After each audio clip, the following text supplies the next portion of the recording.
Breaking news today. Please subscribe and then check notification box to get all breaking news alerts. On Monday, Republican Senator Susan Collins of Maine stabbed her party's leader, President Donald Trump, in the back.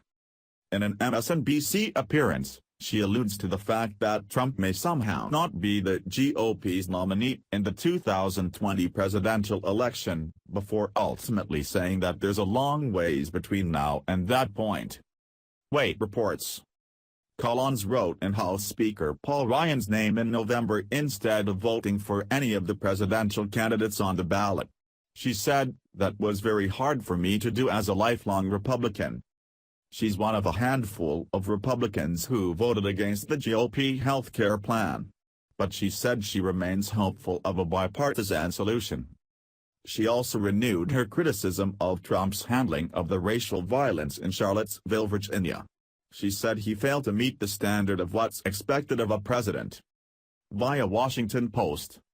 When the primary season started, it soon became apparent that, much like Senator Bernie Sanders, of Vermont, Mr. Trump was connecting with many Americans who felt that their voices were not being heard in Washington and who were tired of political correctness. But rejecting the conventions of political correctness is different from showing complete disregard for common decency. Mr. Trump did not stop with shedding the stilted campaign dialogue that often frustrates voters.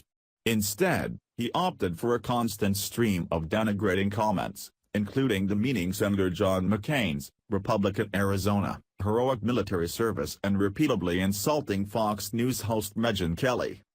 With the passage of time, I have become increasingly dismayed by his constant stream of cruel comments and his inability to admit error or apologize. But it was his attacks directed at people who could not respond on an equal footing, either because they do not share his power or stature or because professional responsibility precluded them from engaging at such a level, that revealed Mr. Trump as unworthy of being our president. Share on Facebook and Twitter if you agree that Susan Collins is a disgrace.